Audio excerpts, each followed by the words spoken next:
Your next story takes place here at 10th and Trinity Street, just a few blocks north of where you're standing now. This is what it looks like in 2015, but in 1904 it was much different. This area was full of homes. Here was the home of J. Nelson Prowse. Here is his story.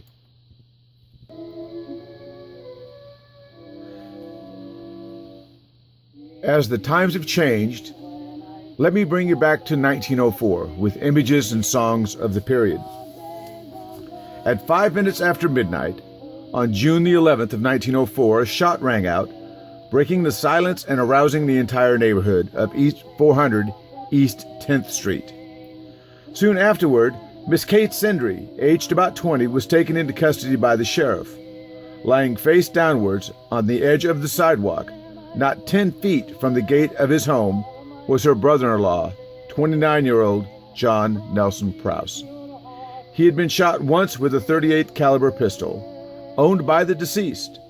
Only one bullet had been fired, entering 1 inch above his navel and passing through the body.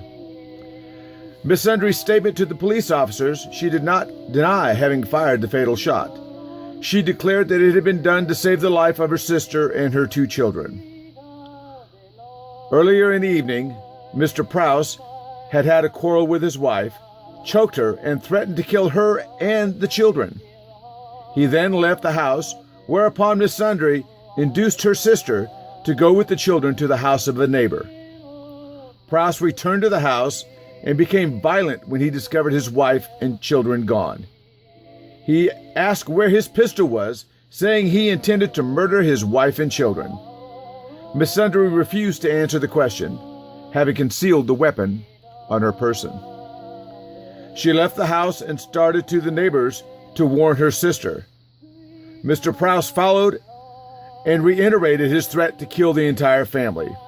It was then that she turned, pulled the pistol out, and fired.